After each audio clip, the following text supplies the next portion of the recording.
Good morning, guys. It's Jim and Morning Joe with Jim. I hope, again, I've got the cheap coffee this morning, but hey, it's free, so you can't be free. Um, Welcome and happy Tuesday. If you're out looking for a home or you're considering starting to look for a home, one of the first things that you ask, that everyone asks, I would ask, is how much home can I qualify for? And realistically, how much home can I qualify for?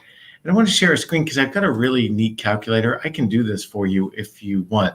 It doesn't take a loan application. It just takes some basic information. I'm going to share my screen, and I think it is screen 3. Yes, I believe it is. So yeah, there we go. So I'm going to share my screen. I should do this every time I can see myself.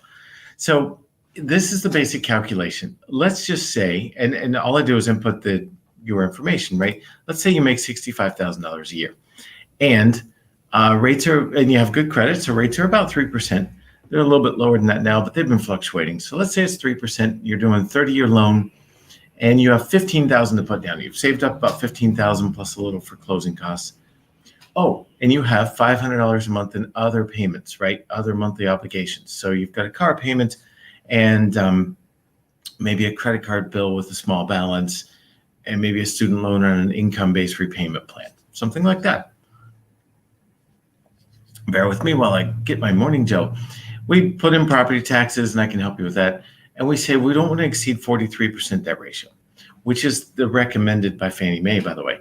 So we don't want to exceed 43%, and you do have PMI. So here's what you qualify for, about $346,000 as a purchase price. Oh, wait, I got to get over here so I can manipulate this. There it is.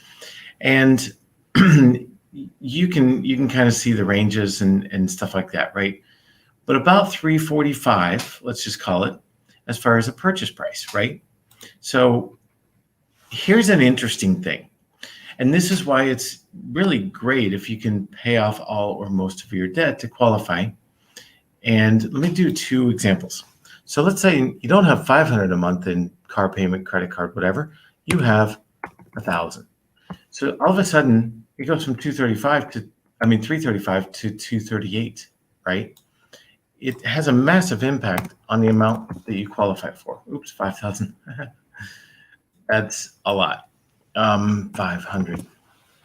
So what you can also do, if you're comfortable with it, again, we're back to the 345 and change. What you can also do is I can get it approved sometimes up to like 55% debt ratio. Now, why would you want to do that?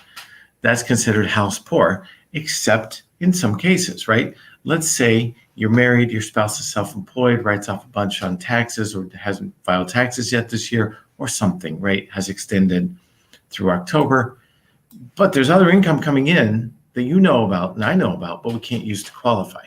So if that were the case, let's say you wanted to really stretch your ratio, making $65,000 a year in this example, you could do about $480,000 purchase price. Now, again, you'd only want to do that if you know you have other income coming in and you can afford it. So I'm going to go back to 43. Let's say this is the max. And so then the question comes, the all-important question. That's how much you can qualify for. The all-important question at that point is, how much should you buy? And that is determined by the payment, and the payment is about $1,800 a month in this case, all in with taxes, insurance, PMI, everything, right? About $1,800 a month. And the question is, are you comfortable with that? Can you make that payment knowing you've got this, right? Or do you need to go down a little bit? And then we can go from there. So I really like this calculator. It's very, very quick, very easy to use, and gets you to a purchase price and a monthly payment. The 2 most important things very quickly based on how much cash you have to put into the property, what your income is, and what your other monthly obligations are. If that helps, let me know. I'm excited to help you buy a home. It's a great time to buy a home. It's balancing out the market is beginning to balance out, right? In other words, it's still a seller's market, but it's not like it was in April. April, we had 8 to 15 offers on every home in this price range, 250 to 350.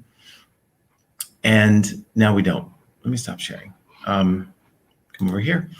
And now we don't, right?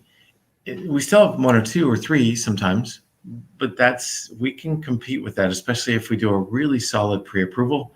We're getting a lot of offers accepted just by working together with the real estate agent and myself, the lender, as we present an offer for you. So we're getting a whole lot accepted.